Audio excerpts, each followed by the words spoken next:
గౌరవనీయులు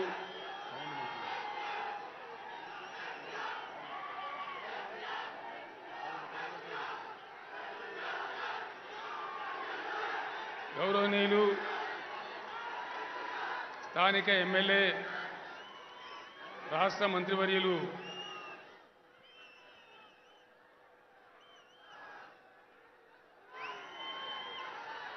శ్రీ తన్నీరు హరీష్ రావు గారు, మన పార్లమెంట్ సభ్యులు ప్రస్తుతం దుబ్బాక నియోజకవర్గ అభ్యర్థి శ్రీ కొత్త ప్రభాకర్ రెడ్డి గారు, గౌరవనీయులు పార్లమెంట్ సభ్యులు శ్రీ దామోదర్ రావు గారు, మాజీ శాసనసభ స్పీకర్ టీఆర్ఎస్ బీఆర్ఎస్ వ్యవస్థాపక నాయకులు ఎమ్మెల్సీ శ్రీ మధుసూదనాచారి గారు, మాజీ ఎమ్మెల్సీ గౌరవనీయులు ఫారూక్ హుస్సేన్ గారు, తన మాటతో ఆటతో యావత్తు తెలంగాణ ప్రజలను కదిలించినటువంటి కవిమిత్రులు ప్రస్తుత ఎమ్మెల్సీ గౌరవనీయులు శ్రీ దేశపతి శ్రీనివాస్ గారు, గజ్వేల్ నియోజకవర్గం నుంచి ఉన్నటువంటి మరొక ఎమ్మెల్సీ గౌరవనీయులు యాదవ్ రెడ్డి గారు, మన గోనెపల్లి ముద్దుబిడ్డ మరొక ఎమ్మెల్సీ గౌరవనీయులు రఘుత్తం రెడ్డి గారు, మన జడ్పీ చైర్మన్ గారు శ్రీమతి వేలెటి రోజా రాధాకృష్ణ శర్మ గారు, గ్యాదరి బాలమల్లి గారు, కడవేరుగు మంజుల రాజనర్సు మున్సిపల్ చైర్మన్ గారు, జిల్లా రైతు నాయకులు గౌరవనీయులు వంగ నాగిరెడ్డి గారు, శ్రీ ఒంటేరు ప్రతాప్ రెడ్డి గారు, మాజీ కార్పొరేషన్ చైర్మన్ మారెడ్డి శ్రీనివాసరెడ్డి గారు, శ్రీ మారెడ్డి రవీందర్ రెడ్డి గారు, శ్రీ జంగిటి కనకరాజు గారు, శ్రీమతి మచ్చ విజిత వేణుగోపాల్ రెడ్డి గారు, పెద్దలు మా చిన్నాయన గారు గౌరవనీయులు శ్రీ బాలకృష్ణరావు గారు, శ్రీ మడిపడిగ భూమిరెడ్డి గారు, శ్రీ జిల్లా శ్రీనివాస్ గారు, మిత్రులు ఎల్లు రవీందర్ రెడ్డి గారు, ఎంపీపీలు జడ్పీటీసీలు మండల పార్టీ అధ్యక్షులు, హితులు సన్నిహితులు శ్రేయోభిలాషులు, నా మీద ప్రేమతో అసలు నియోజకవర్గంలో ఊళ్ళల్లో ఎవరైనా ఉన్నారా లేక మొత్తం ఇక్కడనే ఉన్నారా అనే పద్ధతిలో అశేషంగా లెక్క పెట్టడానికి కానీ వీలుగానంత పెద్ద సంఖ్యలో తరలి వచ్చినటువంటి నా ఆత్మీయులైనటువంటి నా బంధువులైనటువంటి సిద్దిపేట అన్నదమ్ములకు అక్క చెల్లెలకు అందరికీ నా హృదయపూర్వక నమస్కారాలు.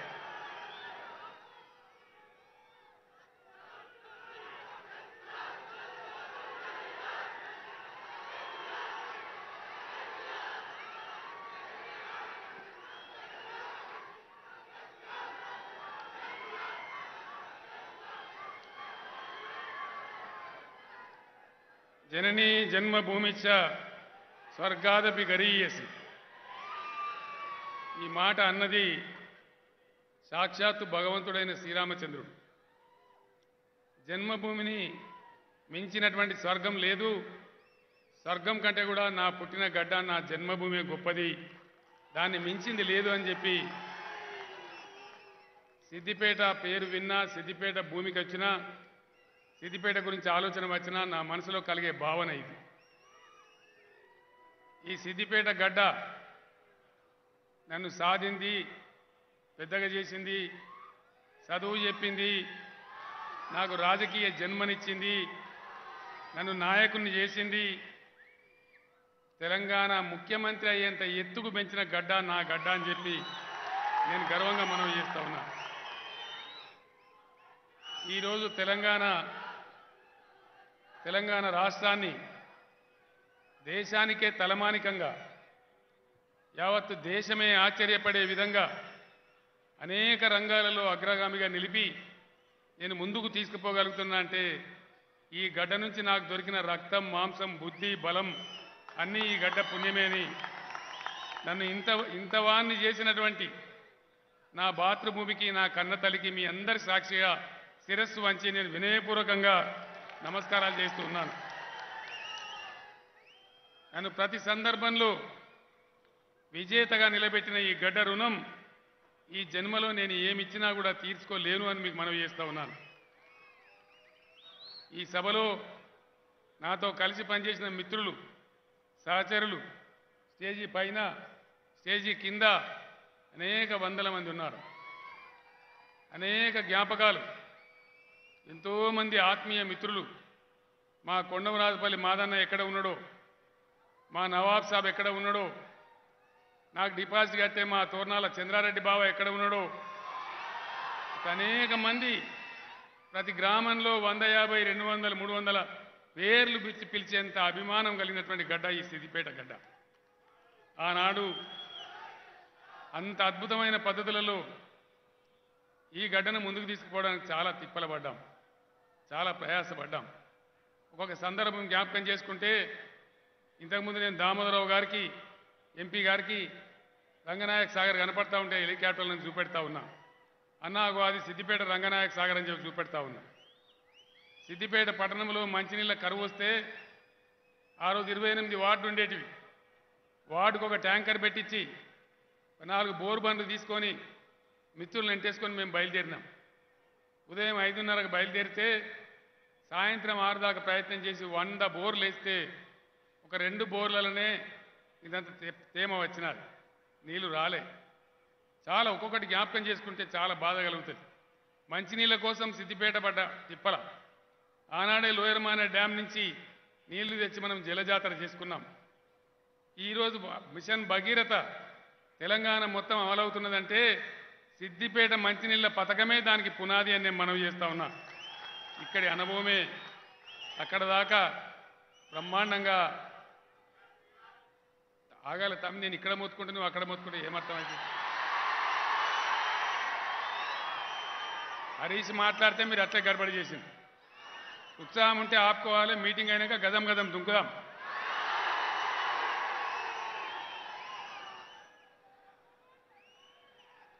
చింతమడకలో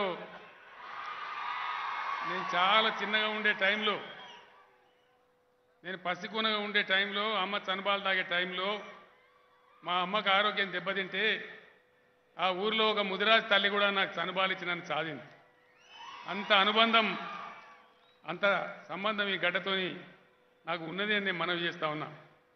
ఇక్కడ ఒక్కొక్క గ్రామంలో నేను పాదయాత్ర లేని గ్రామమే లేదు, నేను తిరగని రోడ్డే లేదు, నేను చూడని కుంటలు లేవు, చూడని చెరువులు లేవు. కట్లమల్యాలకు పోయి చిలకమారుని కుంట ఏమైంది అని అడిగేది. ఏ ఊరికి పోయినా కూడా ఆ రోజు ఉన్న సర్పంచులందరూ అన్నా నా మీద ఏమైనా కోపం ఉండే సిద్దిపేటలో తిట్టు కానీ మా ఊళ్ళో మంజలు తిట్టకని అని అనేది. అంత బాగా పోయి పనులు చేసి చాలా కష్టం పడి ఒక దరికి తెచ్చినాం. కానీ ఆనాడు మంచినీళ్ళు లేని సిద్దిపేట, సాగునీళ్ళు లేని సిద్దిపేట, బంగారం లాంటి భూములున్నా పంటలు పండించుకోదాలని సిద్దిపేట.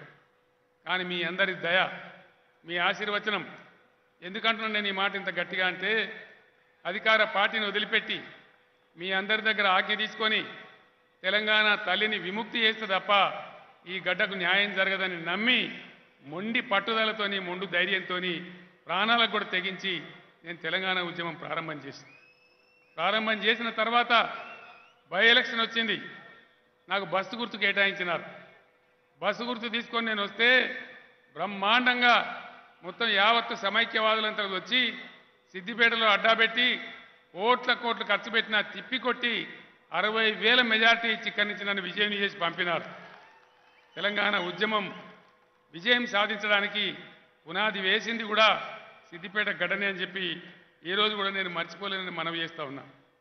ఎక్కడ నేను నిలబడ్డా, నేను కరీంనగర్ ఎంపీగా పోయినా, మహబూబ్ నగర్ ఎంపీగా పోయినా, గజ్వేల్ ఎమ్మెల్యేగా పోయినా, రేపు కామారెడ్డి ఎమ్మెల్యేగా ఇంకో చోట పోటీ చేస్తా ఉన్నా, కోనాయిపల్లి వెంకటేశ్వర స్వామి పాదాల దగ్గర నామినేషన్ పత్రాలు పెట్టి నేను పోతా అనే విషయం మీకు తెలుసు. అంటే ఇంత పెనవేసుకున్న అనుబంధం, దాదాపు 50 సంవత్సరాల కాలం బ్రహ్మాండంగా కలిసిమెలిసి బతికిన బతుకులు మనకి. నేను మీ అందరితో మనవి చేసేది ఒకటే, సిద్దిపేటకు ఏం జరిగిందో నేను చెప్తే బాగుండదు, నేను హరీష్ రావును పొగిడినట్టయితుంది. ఆనాడు నేను ఒకటే మాట చెప్తున్నా మీకు, ఒకటే మాటకు 100 అర్థాలు తీసుకోవాలి. నేను కరీంనగర్లో ఎంపీగా గెలిచిన. తెలంగాణ కోసం ఢిల్లీలో పనిచేయాలి, రాష్ట్రాన్ని విడిచిపెట్టి పోవాలి, నా కన్న ఊరిని నన్ను పెంచిన మిమ్మల్ని అందరిని విడిచిపెట్టి పోవాలి. అక్కడ కరీంనగర్ రోడ్లో ఒక హాల్లో మీటింగ్ పెట్టుకున్నాం. ఓ దిక్కు నేనేడువా, ఓ దిక్కు హాల్ మొత్తం ఏడువా, అందరం కూడా ఒక 10 నిమిషాలు ఏడిచినాం. ఆ తర్వాత ఉప ఎన్నికలలో నేను తీసుకొచ్చి ఒక 6 అడుగుల బుల్లెట్ను హరీష్ని మీకు అప్పగిస్తే బ్రహ్మాండంగా నేను ఊహించిన దానికంటే ఎన్నో రెట్లు బ్రహ్మాండంగా హరీష్ పనిచేసి నా మాట నిలబెట్టినాడు, మీ గౌరవాన్ని కాపాడినాడు. హరీష్ రావు మీద మంచి మాట వినాలి. హరీష్ రావు మీద మన ఎమ్మెల్యేలలో మన మంత్రులలో ఒక జోక్ ఉన్నది. జోక్ ఏంటంటే హరీష్ అటు తిరుగుతాడు ఇటు తిరుగుతాడు, యానన్న ఒక తట్టడి పెండగానే పడితే కొంచెం పోయి సిద్దిపేటలు వేసుకుంటాడు అని చెప్పి చెప్తారు. అంటే ఆయన టైంలో మంత్రిగా అయిన నాటి నుంచి నేటి దాకా ప్రతి ఒక్క విషయంలో ప్రతి ఒక్క కార్యక్రమాన్ని ఈ ప్రాంతానికి తేవడంలో అద్భుతమైనటువంటి కృషి. నిజంగా హరీష్ జాగాలో నేను ఎమ్మెల్యేగా ఉన్నా అంత చేయగలుగుతుందో లేదో నాకు తెలియదు, అంత బ్రహ్మాండంగా అద్భుతంగా పనిచేస్తూ ఉన్నాడు. నేను ఇంతకన్నా ఎక్కువ చెప్పాల్సిన అవసరం లేదు. ఇలా సిద్దిపేటకు నీళ్ళు వచ్చినా, సిద్దిపేటకు రైలు వచ్చినా, సిద్దిపేటకి ఇలా రాందేంది లేనిదేంది అని నేను అడుగుతా ఉన్నా. గోదావరి జలాలు వచ్చినాయి, ఎండాకాలంలో మీ చెక్ డ్యాములు మీ చెరువులన్నీ మత్తలు దుంకుతా ఉన్నాయి. ఒకనాడు కన్నీరు గార్చిన తెలంగాణలో, కన్నీరు గార్చిన సిద్దిపేట ప్రాంతంలో చెక్ డ్యాములన్నీ బ్రహ్మాండంగా పన్నీరు గారినట్టుగా మత్తలు దుంకుతా ఉంటే ఆ ఫోటోలు చూసుకుంటూ నేను అద్భుతంగా హైదరాబాద్లో సంతోషపడతా ఉన్నాను. ఎప్పుడు హెలికాప్టర్లు పోయినా, ఆ హుస్నాబాద్ పోయినా, ఇంకోటి పోయినా, పక్కపొన పోతుంటే నంగునూరు పెద్దవాగు మీద చెక్ డ్యాములు చూసి బ్రహ్మాండంగా మనసు పులకించిపోతాడు. మొన్న నా ఎంబడి హరీష్ నేను హుస్నాబాద్ పోతుంటే కూడా మిత్రుడు దేశభక్తి శ్రీనివాస్ కూడా ఉండే, అగో హరీష్ నీ పెద్దవాగు నీ నంగునూరు అని చెప్పి నేనే చూపెట్టడం జరిగింది. ఇవాళ కూడా అవి నిండుకుండల్లాగా ఉన్నాయి. సిద్దిపేటకు ఒకటే ఒకటి తక్కువ ఉన్నది, అది గాలి మోటార్ రావాలి. మంచినీళ్ళు వచ్చినాయి, నీళ్లు వచ్చినాయి, అధికారం వచ్చింది, గౌరవం వచ్చింది, మెడికల్ కళాశాల వచ్చింది, ఇరికోడ దగ్గర మినీ యూనివర్సిటీ కూడా వస్తూ ఉంది, ఇంకా చాలా ఇన్స్టిట్యూషన్లు వస్తూ ఉన్నాయి, ఇంజనీరింగ్ కాలేజీలు వస్తూ ఉన్నాయి. సిద్దిపేట హైదరాబాద్కి చాలా సమీప ప్రాంతం. యువతల పక్క ఉన్నటువంటి ఆ కంటోన్మెంట్ దాటితే 76-77 కిలోమీటర్ల సిద్దిపేట ఉంటుంది. సిద్దిపేటకు హరీష్ రావు పట్టుబట్టి ఐటీ హబ్ కూడా తెచ్చినాడు. రాబోయే రోజులలో ఒక అద్భుతమైనటువంటి వజ్రం తునకలాగా తెలంగాణ ప్రాంతంలోనే సిద్దిపేట తయారవుతుందని చెప్పి నేను మీ అందరికీ హామీ ఇస్తా ఉన్నా. ఆ విధంగా చాలా అద్భుతంగా ముందుకు పోతుంది. నేను స్టేజ్ ఎక్కకన్నా ముందు నేను బస్సులో కూర్చుంటూ వింటామంటే మిత్రుడు దేశభక్తి శ్రీనివాస్ గారు చెప్తా ఉన్నారు. నాకు డౌట్ లేదు, నేను మీకు కొత్తగా చెప్పాల్సిన అవసరం లేదు. తెలంగాణ రాష్ట్రంలోనే సిద్దిపేట అంటే ఒక ప్రత్యేకత, ఒక గౌరవం మీరు పోయిన ఎలక్షన్లే సాధించి చూపెట్టినారు. హరీష్ రావుకు ఒక 1,00,000 మెజార్టీ, 1,00,000 పైచీలకి మెజార్టీ ఇచ్చి బ్రహ్మాండమైన రికార్డు మీరు నెలకొల్పినారు. మీ అందరు నేను కోరేది ఒకటే, హరీష్ రావు పనితనం కానీ మన సిద్దిపేట పటుత్వం కానీ మళ్ళా ఒకసారి ఆ రికార్డు సిద్దిపేటకే దక్కాలే, ఇంకా భారీ మెజార్టీతో ఈసారి హరీష్ని మీరు గెలిపించాలని చెప్పి నేను మనవి చేస్తూ ఉన్నాను. అనేక కార్యక్రమాలు చేసినాం. ఊరూరికి నా మిత్రులు ఉండేవాళ్ళు, వాళ్ళందరితో కలిసి చేసినటువంటి కార్యక్రమాలు చాలా ఉన్నాయి. ఇలా దళిత బంధు తీసుకొని వచ్చినాం. ఆ దళిత బంధుకు ప్రేరణ కూడా మన గ్రామం నుంచి, రామంచ గ్రామం నుంచి వచ్చినటువంటి ఒక దళిత ఆడబిడ్డాన్ని మనవి చేస్తూ ఉన్నాం. సిద్దిపేటలో నేను ఉండే ఇల్లు మీ అందరికీ తెలుసు. నేను మిట్టపల్లికి పోతా ఉన్నా, మా రామకృష్ణ ఏదో కార్యక్రమం పెడితే అక్కడ పోతా ఉన్నాం. బయటికి వెళ్తా ఉన్నా నేను కారెక్కడానికి, ఒక దళిత బిడ్డ వచ్చి నా కాళ్ళ మీద పడ్డది. ఏమైందమ్మా అంటే, ఏం లేదు సార్, బిడ్డ పైన ఎత్తిపోయేటట్టున్నది. ఎందుకు ఎత్తిపోద్దామా అంటే, మేము ఆ సైకిల్ పెడతాను ఒప్పుకున్నాం, సైకిల్కి డబ్బులు వెళ్తలేవు, తెల్లారితే పెళ్లి ఉన్నది, ఎత్తిపోయేటట్టు ఎత్తి. సరే ఆలోచన చేసి పాపం ఇబ్బంది ఉన్నదని చెప్పి ఎంత ఇద్దామంటే, అప్పుడు అట్లాస్ సైకిల్ అని ఉండేది, ఇప్పుడు ఉన్నదో లేదో నాకు తెలియదు. అట్లాస్ సైకిల్ అని ఉంటుంది, దానికో 1,900 రూపాయలు అయితే నా గన్మ్యాన్ చెప్పినాడు. అప్పుడే 1,900 రూపాయలు ఇచ్చి తెచ్చిపెట్టు అమ్మాయికి అని చెప్పినాడు. చెప్పి నేను అన్నా, ఒక మాట అన్నా, వాడు ఎవడు బుద్ధి లేనోడు నీ బిడ్డను చేసుకుంటాడు, మంచిగా బంగారం వల్ల బిడ్డనిస్తే బిడ్డను చేసుకుంటుండా లేకపోతే సైకిల్ పెళ్లి చేసుకుంటాడా అని అడిగింది. అయితే గమ్మత్ ఏంటంటే ఆ పిల్లగాడు కూడా ఆమె కూడా వచ్చిండు. ఆ చెట్టు కింద వచ్చిండు సార్ ఆయన కూడా నిలబడ్డాడు. ఇక రారా నేను దగ్గరికి పిలిచిన. దగ్గరికి వచ్చి ఏమైనా నీకు బుద్ధి లేదా, మంచిగా ఇంత మంచి పిల్లని ఇస్తుంటే అమ్మాయిని చేసుకుంటావా సైకిల్ని చేసుకుంటావా అంటే, సార్ నా ఇమానంగా సార్ నాకు చేసుకోవాలని అన్నది కానీ మా అయ్యేడు నుండి సార్ అన్నాడు. సరే అని చెప్పి సైకిల్ కొనిచ్చినాం. కొనిచ్చిన తర్వాత నేను మిట్టపల్లి పోయి కార్యక్రమం చూసుకొని మళ్ళీ 3 గంటల ప్రాంతంలో వచ్చాను. ఆమె వెళ్ళిపోయిందని నేను అనుకున్నా, కానీ ఉన్నది. ఏం చేసింది, పసుపు కుంకుమ కొబ్బరికాయ పట్టుకొని ఇస్తున్నది. ఇదేందుకమ్మా అంటే, నువ్వు కొబ్బరికాయ కొట్టాలి సైకిల్కు, నీ చెయ్యి మంచిది, దాంతోనే నేను పోతాను. నేను వచ్చి కొబ్బరికాయ కొట్టిన. నాయకులందరూ ఉన్నారు మనోళ్ళు. కొబ్బరికాయ కొడితే సీన్ ఎంత అందంగా ఉండే అంటే, ఆ అల్లుడు దొక్కుతున్నాడు, అల్లుని భార్య ముందర కూర్చున్నది, అత్త వెనుక కూర్చున్నది. ఆ ఒక్కటే సైకిల్ మీద ముగ్గురు కలిసిపోతూ ఉంటే మన నాయకులందరూ కూడా బ్రహ్మాండంగా సప్పట్లు కొట్టి వాళ్ళందరికీ ఉత్సాహపరిచి పంపినారు. ఇటువంటి ఎన్నో సంఘటనలు. అంటే దళితుల పరిస్థితి బాగలేదు కాబట్టి, ఈ దిక్కుమాలిన దరిద్రం కాంగ్రెస్ స్వతంత్రం వచ్చిన నుంచే వాళ్ళ అభివృద్ధి కోసం పనిచేయలేదు కాబట్టి, ఒక మంచి స్కీమ్ తేవాలని చెప్పి ఇట్లాంటి సిద్దిపేటలో కలిగినటువంటి అనేక అనుభవాలు వాటి గుణపాఠంగా తీసుకొని దళిత బంధు కార్యక్రమానికి శ్రీకారం చుట్టినాం. నేను తెలంగాణ దళిత సమాజానికి ఒకటే మనవి చేస్తా ఉన్నా. ఒకటే రోజు చేయలేం. సంవత్సరానికి 50,000 కుటుంబాలు, 1,00,000 కుటుంబాలు క్రమక్రమంగా ప్రతి కుటుంబానికి దళిత బంధు అందే వరకు ప్రాణం పోయినా సరే కేసీఆర్ రాజీ పడడం చెప్పి నేను మనవి చేస్తా ఉన్నా. కొన్ని లాభాలు ఇప్పుడు బీసీలలో ఉండే వృత్తి పని వాళ్ళు ఎవరైతే ఉన్నారో చాలా మునిగిపోయి ఉన్నారు. వాళ్ళు విశ్వబ్రాహ్మణులు కావచ్చు, రజక సోదరులు కావచ్చు, నాయి బ్రాహ్మణ సోదరులు కావచ్చు, వాళ్ళ వృత్తి పనులలో కొంత ఇబ్బందులు జరుగుతూ ఉన్నాయి. వాళ్ళకు కొంత కరెంటు ఫ్రీగా ఇచ్చినాం. కొంచెం మేలైన వస్తువులు కొనుక్కోవడానికి, మోడర్న్ సెలూన్ పెట్టుకోవడానికి ₹1,00,000 చొప్పున మనం ఇస్తూ ఉన్నాం. అది అయిపోలేదు. దయచేసి ఎవరో అపోహకు గురి కావద్దు. అది నిరంతరం కొనసాగుతుంది. ప్రతి ఇంటికి అందే వరకు కొనసాగుతూనే ఉంటుంది. ఆ రకంగా ముందుకు పోదామని మనవి చేస్తూ ఉన్నాం. ఇక్కడ ఉన్నప్పుడు ఎన్నో ప్రయోగాలు. మగ్దుంపూర్కు పోయినాం, రోడ్డు బాగలేదన్నారు. తెల్లారే పోయి డేరా దించినాం, శ్రమదానం చేసి రోడ్డు వేసేసినాం. రాముని పట్లకు పోయినాం, ఆదర్శ గ్రామం చేయాలనుకున్నాం. బ్రహ్మాండంగా ఆ ఊర్లో చాలా రోజులు గడిపి కొంత కార్యక్రమాన్ని చేసినాం. అట్లా నేను చెప్పుకుంటూ పోతే చాలా విషయాలు ఉన్నాయి, అనేక విషయాలు ఉన్నాయి. ఇలా తెలంగాణ రాష్ట్రంలో తెలంగాణ భారతదేశానికి తలమానికమైతే సిద్దిపేట నియోజకవర్గం యావత్తు తెలంగాణకే తలమానికంగా ఈరోజు హరీష్ నాయకత్వంలో ముందుకు పోతా ఉంది. మనకు జిల్లా చేసుకున్న తర్వాత చాలా బాధలు పోయినాయి. ఇలా మనకు రైలు వచ్చేసింది, అన్ని రకాల సదుపాయాలు ఉన్నాయి.